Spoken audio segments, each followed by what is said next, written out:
Hey everybody, and welcome to Dominion Cards. This is a video series where we take an in-depth strategic look at various cards from the board game Dominion. So today we're going to look at Village. Village is a 3-cost action card from the base game, and it says +1 card, +2 actions. So a very simple effect. So you should all really be familiar with Village. It's normally a card that is included in the game that everyone plays with when they're first introduced to the game, because it's such a fundamental concept to Dominion. Village is key to how Dominion works, so everyone should kind of, be familiar with it as well, I would expect, if you're watching this video. So Village, before we talk about the card itself, we need to just clarify. A lot of the time when people talk about villages, when they're discussing Dominion strategy, there's actually a whole range of cards that they tend to talk about rather than this card itself. And that is a card that provides +2 actions or more, is usually described as a village. Now, in a lot of cases, these cards do actually have village in the name. So in Intrigue, the expansion that followed the base game, there is a card called Mining Village, and it's very similar to the card Village, right? It also gives +1 card, +2 actions, and does something else. In fact, +1 card, +2 actions is very common type of card that you will see across all of the expansions. For the good health of the game, there needs to be a certain proportion of cards that are like villages, so that no matter what expansions you're playing with, you still have a reasonable portion of your games will include at least one village. And they won't all have village in, but you want... A lot of the time, Village is such a key card to how Dominion works that, there's a whole bunch of them, basically. So we're going to start talking about villages as a general concept here, and then we're going to talk about Village, the card itself, at the end. So for a long time, I'm going to be talking about Village, but it applies to any card that's like Village. So a definition of a term that I've used in these videos before, but I'm just going to go over again, that is something called terminal. So any action card that you play that doesn't give you any plus actions, and it also doesn't play any other card, is what we call a terminal. Any card that's not terminal is what we call non-terminal. So... even though, for example, Vassal doesn't have plus action on it, there is a chance that it can play another action card, and in that case we consider it to be non-terminal, right? Because effectively you didn't lose actions by playing the Vassal, you got to play another action card from it. At the start of every turn, of course, you reset to only having one action, so by default you can only play one action card, unless they give you more actions or they let you play other action cards. So if you ever want to play more than one terminal in a turn, you need a village, usually, or something that's like a village, basically, that probably plays other cards as well. Otherwise, if you don't have any villages, then as soon as you play a terminal card, that is the end of the turn, right? So, or at least at the end of your action phase, sorry, not your turn. And that's why they're called terminal, because it just stops your action phase when you play it. So, Village gives you these extra actions, but it's important to note that where the 2 actions that Village gives you is only really relevant if you're actually going to spend them on the turn. So actions are a resource that if you don't use them on the turn, they just sort of disappear and they didn't give you anything. So a village that, it's giving you these actions and you're not spending the actions, it's kind of not really doing anything for you. So this means that Village is a card that you don't really open with and you don't start with in the game. And that's because you don't start the game with any action cards, right? You've got 7 coppers and 3 estates. So why do you need a village? And the truth is that you don't early on. Now, eventually, at some point, as you start buying terminals, you're going to start to reach the stage where you might collide those terminals often. So unless you're just buying mostly treasures, usually what you're doing is you're starting to trash the cards that you own. So your deck is thinning down a little bit and you're adding more and more action cards to your deck. So at some point you start realising that, hey, I can't play all of my action cards every turn because these terminals keep colliding. And at that point, that's when you think, oh, okay, now I need a village, right? But generally you sort of put off buying the village until the point where you actually need it.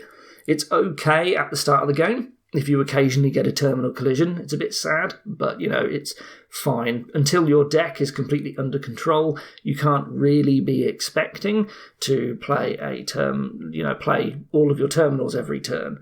But eventually, you want to get to the stage where you are able to play all the terminals you want every turn, and you certainly need villages in time for that.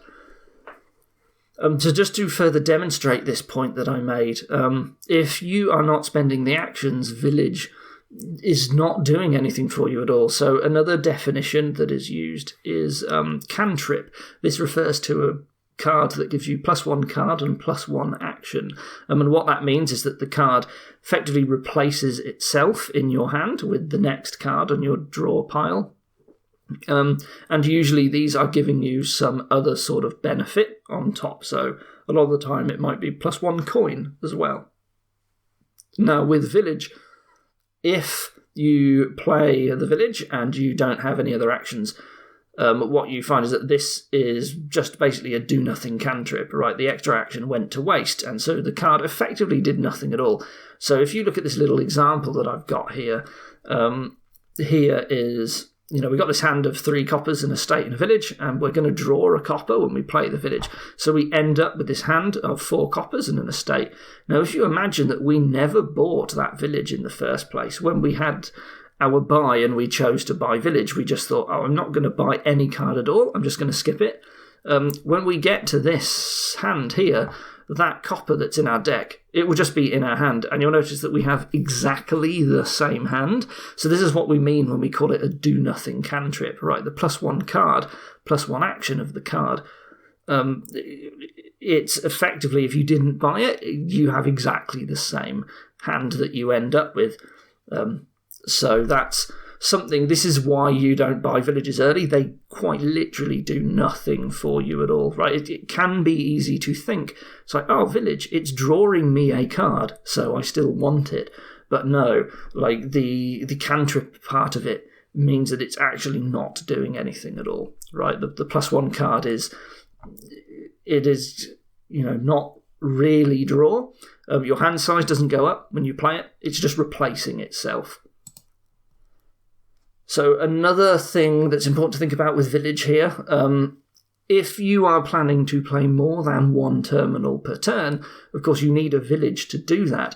But what that means is that you actually have to spend a buy or one of your gains on actually getting the village. So if you're only ever planning on playing 1 terminal per turn, you don't need a village, right? So your terminal, you just buy it. So let's say it's witch, right? You want to play 1 witch every turn, right? So you buy a witch, you can play it, that ends your turn, but that's fine. You spent 5 and a buy on getting a witch. But what if we want to play 2 witches per turn? Well, now we have to also get a village on top. So that first witch cost us 5 money and a buy, but the second witch actually cost us 8 money and 2 buys, and that is because we had to get the village in order to play the witch, right? So the first terminal that you have is to some extent a little bit cheaper than every other one that follows it, because you have to buy the village support.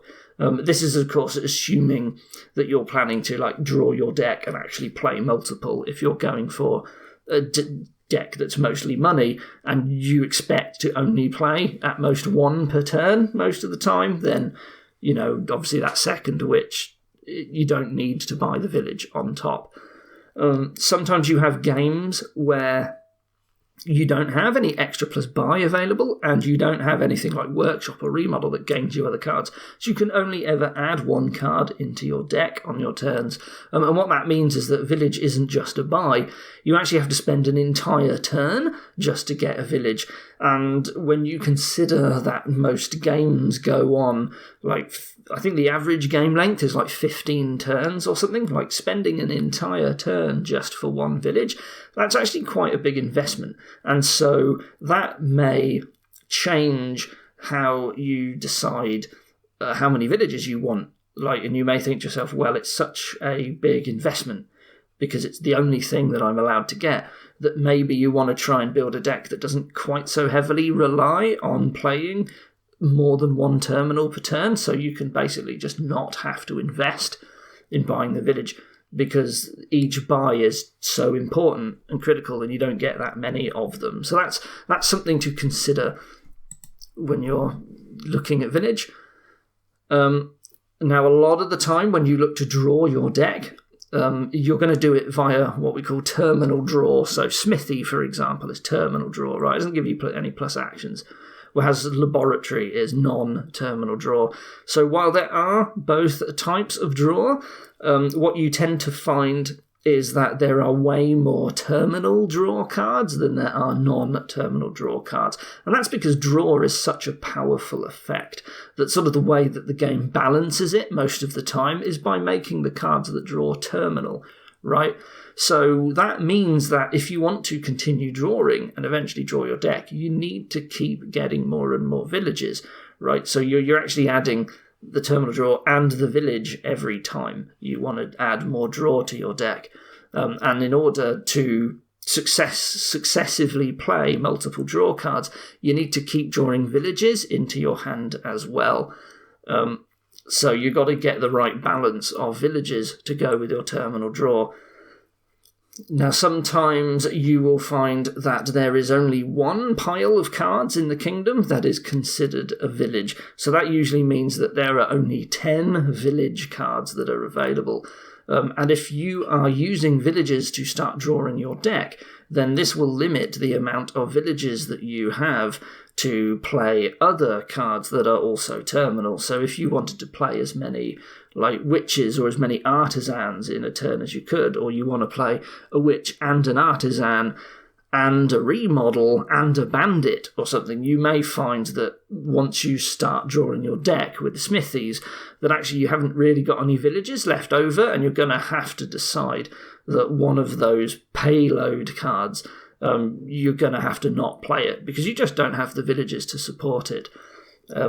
This also exemplifies a further example of why trashing is so powerful as well. If you don't have to spend as many villages on terminal draw because there's just less cards in your deck, then this frees up those extra villages you have to start getting the other terminal effects, and usually all terminal effects are quite powerful. So, how the limits of how much your engine can do can sometimes be restricted by the number of villages that are available to you.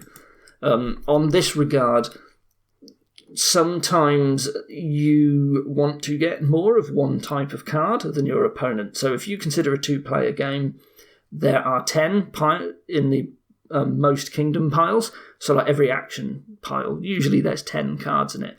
If you both got the same number, you would have 5 each.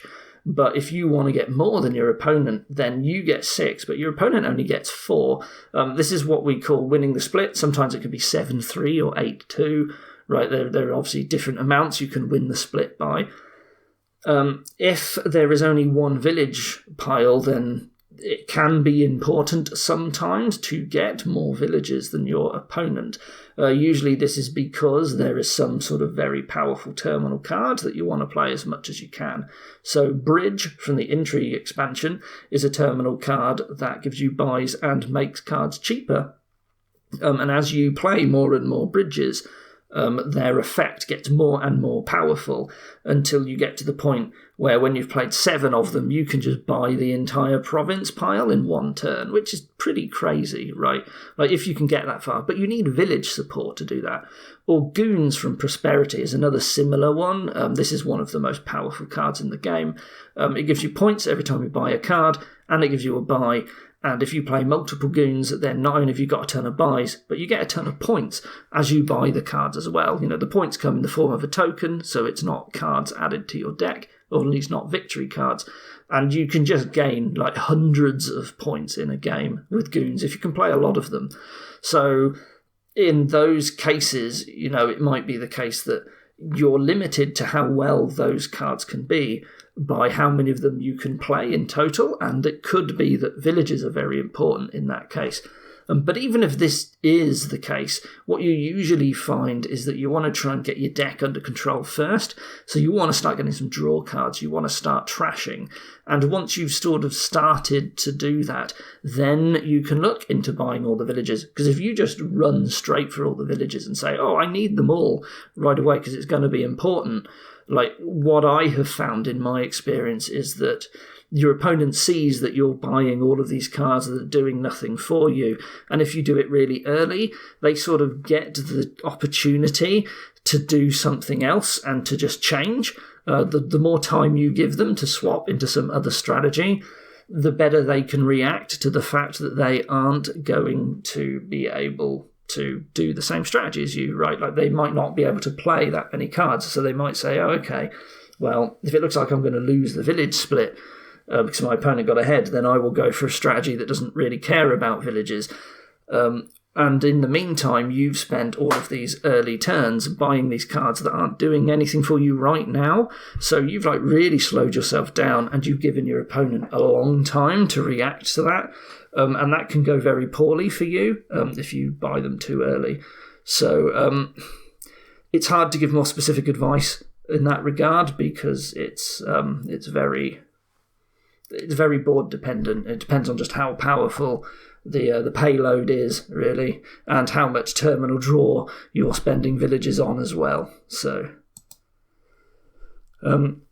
reliability. Now, Dominion as a game about decks of cards, your cards come in random orders, and sometimes they're going to come in a horrible order that means that you don't really get a nice turn. So this is what we call reliability. This is where you smooth over the odds of getting dud turns, which is where you can't do what you want because all the cards come out in a wrong order. Terminal draw with villages tends to be pretty unreliable. In fact, a lot of times when you look at decks that feel unreliable, it's usually because decks are struggling to like pair villages with terminal draw. You know, village is a card that really wants to be paired up with something else, otherwise it's completely useless. And if you can't pair them up or you struggle to do it, like you just have these horrible turns and you've bought this card that's not doing anything for you. A large part of the reliability is this sort of thing that we get. What's really nice about Village, and some cards like it, is that it's got the +1 card on it. So Village, as a village type, like the actual card Village, it is really nice for reliability in the fact that you can just throw them into your deck if you need to. So while you usually try and avoid extra villages that aren't doing anything for you, obviously the more of them you throw into your deck, the more likely they are actually going to combine and connect with the other terminal cards that you want to play with. And because it's like a cantrip, first and foremost, even if it does nothing, it didn't actually really hurt your deck. So there are villages out there that do not draw, like Festival in the base game, and they are pretty unreliable as far as villages go because they don't draw, right? They find it harder to find the other cards that you need, and you can't throw them into your deck willy-nilly in the way that you can with a regular village. And sort of another important point around this is that the bigger your deck becomes, the less reliable it becomes in general. So if you consider, we talked about this in like the Smithy video, but every Smithy Village pair sort of lets you handle 2 stop cards. So stop cards are cards that basically don't draw anything at all. So if you consider that a Village and a Smithy combined gives you 4 cards that you draw, you kind of want to find another Village and another Smithy in that. So you sort of get an extra 2 stop cards worth of space, right, to play around with. But as you add more Village and Smithy pairs to your deck, the problem is that the terminal draw cards, if you don't connect them with a Village, then they kind of are like a stop card, right? Because if you haven't got the extra action, you can't really play them, right? And even though you're adding more support as well for stop cards into your deck, the more stop cards that you have, the more likely it is that you're gonna draw a hand that has like 5 stop cards in it.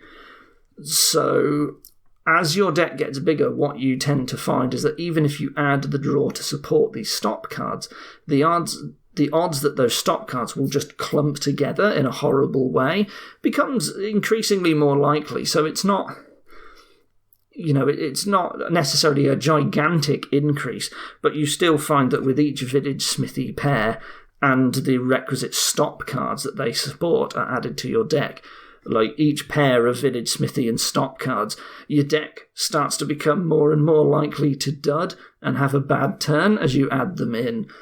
So that's just a general purpose reliability point about villages. That's another reason why you might want to, if you've got enough gains to do it, you might just want to throw extra villages in where you're not planning to support the actions, just because your turns start to just you can get more unlucky if you don't do something like that.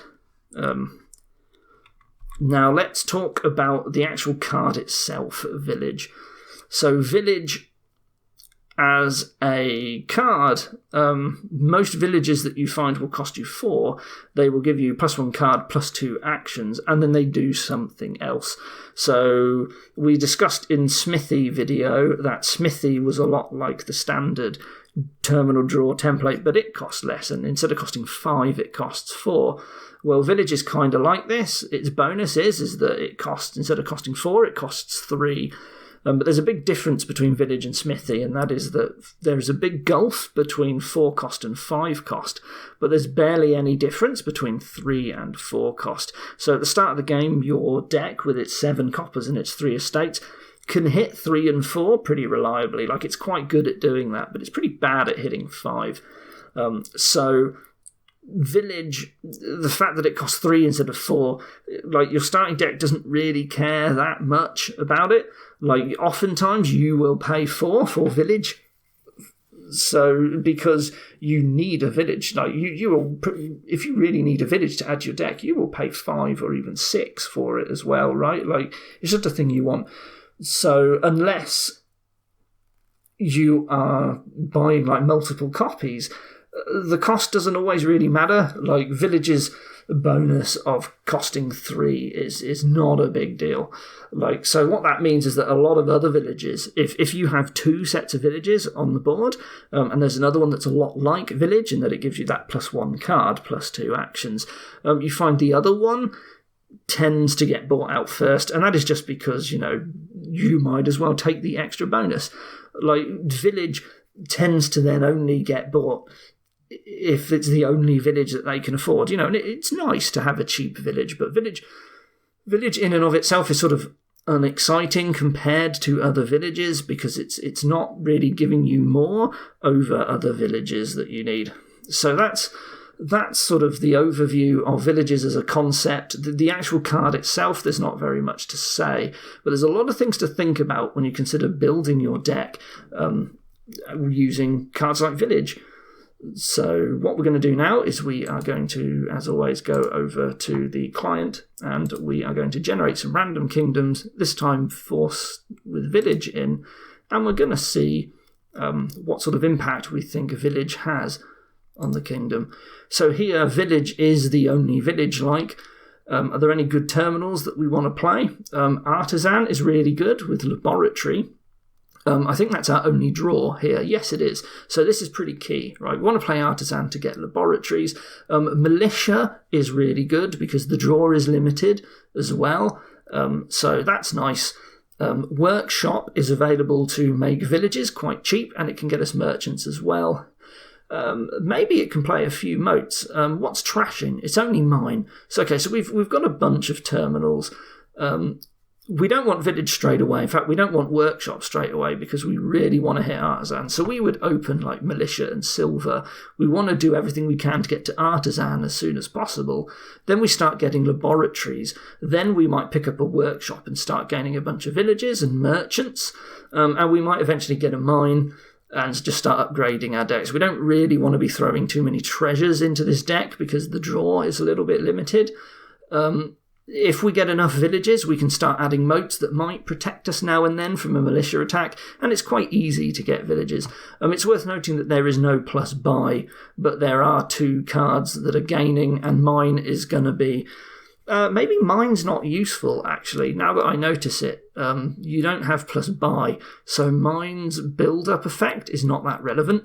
You just want to draw a lot, and because you're opening and you've got militia and a silver, and you might gain a bunch of merchants as well, yeah, I don't think you care about mine, to be honest. So I think it's just like artisan militia, and because workshop is available, you might get a bunch of moats to help supplement laboratory's draw.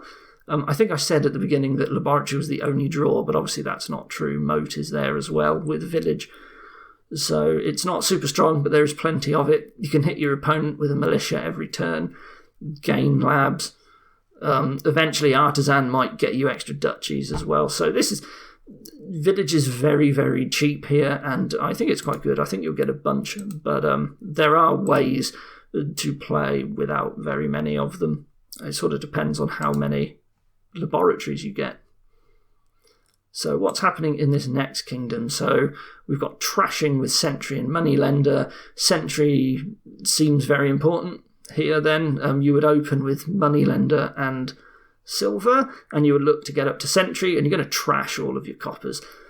We've got market for buy. What is the draw? Well, there's village moat, and there's also library. Trashing down, library seems a lot better, but what's the library going to do? It's going to play merchants. Yes, okay, so you're going to get some markets. You're going to play a lot of merchants. You're going to try and get a whole bunch of them and buy them. You don't want that many treasures. There's no attack. Well, there's bureaucrat, but you don't care. It's weird because you draw up to a 7-card hand with library, and that just sort of manages your stop cards. You don't really have many stop cards, though. You will eventually trash the moneylender with sentry, and you will have like 1 silver, and then you've got your victory points. So I think that's it in terms of like stop cards. So 1 library is all you need. Maybe you get a second just in case to smooth out your draws. So what are you actually playing with village? I don't think there's very much. The only terminal you care about is you start off with moneylender. Eventually you play a library, but I don't think you're actually playing any other terminal. Like, maybe you would get like a village moat to try and supplement some of your draw, but otherwise I think village might actually be useless on this board because you just don't care about the terminals. I guess you get 1 to go with the library, or you might get 2 just for a bit of reliability. You play the library and then you will just want to keep drawing, but you're only doing that to like get past the stop cards that you have, your victory cards that you purchase. So village is pretty weak here, and that's just a lack of any good terminals that you want to play. Like, you're certainly not playing bureaucrat because you don't want the silvers in your deck. So that's there's just a lot of non-terminals that are available there, that are sort of covering your money generation. So what have we got here? So again, village is the only village. We're not seeing any festivals or throne rooms here. That's just the way that this is rolling. So we got witch. We got sentry for trashing. So again, sentry trashing is very good here. We want to open militia and silver to get to sentries as soon as we can. We might get some witches based on how well the trashing has gone for our opponent. How do we get the villages? Well, there's buy with market. Bandit gives us golds. Is that good? Well, we've got village smithy, so we can start getting markets and we can start buying village smithy, and we're going to use that as our draw. We're not going to have library. Once we've done that, we can militia our opponent every turn. We can gain golds. We might have a witch, and we might be cursing our opponent a bit as well. If they can reliably draw their deck every turn, then we probably don't bother because sentry handles the curse just fine. Do we care about getting moats? Maybe you could, just to help with the militia, but I don't think you care. No, I don't think you get good enough coverage to worry. So village is really important here. It's determining your draw. It is determining you want to play 1 for a militia and you want to play 1 for a bandit as well. After that, the rest determines how many draw cards you can support. So you're gonna try and pick up a bunch of village smithies here just so you can get the reliability. But you have got a seller if you start getting getting some discards. Maybe the village pile doesn't run out. Maybe you don't really need to play that many smithies, but I can see you getting like 5. And I think if you lose the split 6-4, it's not the end of the world, but you probably want like 5 of them. But you're going to focus on trashing down, getting market, and then you're going to pick up a bunch of them and eventually like a bandit. So yeah, village is fine on that board. That's a pretty typical use of village there. What have we got in this kingdom? So chapel straight away, I notice, for trashing. We do have another village. In this case, we have festival. So festival doesn't draw, but it gives us buys and money. We have lab as well for draw, council room and moat. So what are we going to be doing here? We're going to trash down. We want... we've got Festival Library, actually, for draw. Maybe that's better, because we can trash so quickly and easily. We might Festival Library instead. The reason for that is because you get a bunch of draw, but you're also giving yourself money, whereas if you go for Laboratory, you've got to find some other way of getting money into your deck. And I really don't like Council Room, because there's another source of buy, and that extra draw is really going to help, like especially in some sort of like Festival Library deck. Will you be getting any villages? You may want to supplement some draw with village modes, just because Festival Library has some reliability problems. But if you're going to be spending 5, then surely you would just get the Laboratory instead, right? I don't think you actually care for village mode. I think this is a board where you actually never get village. You don't really care about remodel. You don't really care about council room. The only... Chapel and library are like the only terminals that you're going to be playing, and you've got festival. You're going to have so many spare actions. I think you never get village here. I think this is a pure festival library and maybe some labs, like after trashing with chapel. And that's it. That's kind of all you're doing here. So village is ignorable on this kingdom, I think.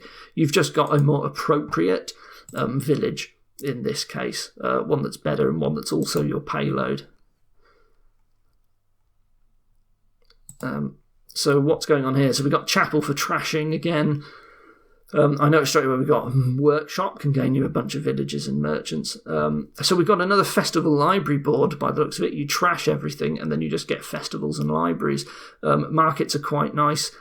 You can workshop merchant as well. Like you can play workshop and you can gain merchants. Because you've got workshop, you might want to get some villages and moats with workshop, just slowly, just to try and add a little bit of reliability to Festival Library. In fact, you may not even get the village. You might just get the moats, and you have so many actions with Festival.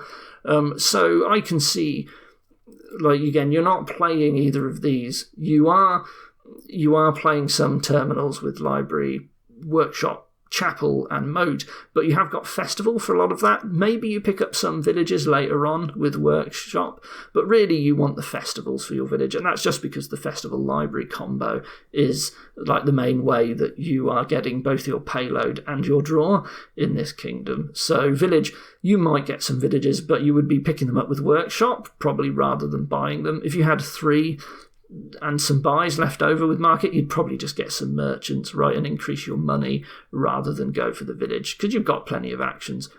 Right, well, that was the random kingdom selection. So we had some big mixture of boards here for village, somewhere something else was better, somewhere village was critical.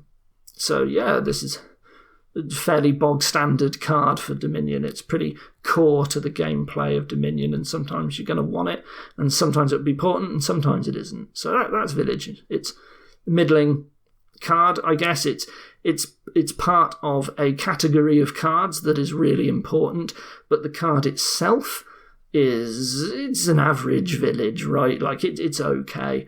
It's nothing to shout about, but it's perfectly fine. Anyway, thank you for watching, and I will see you next time. Goodbye.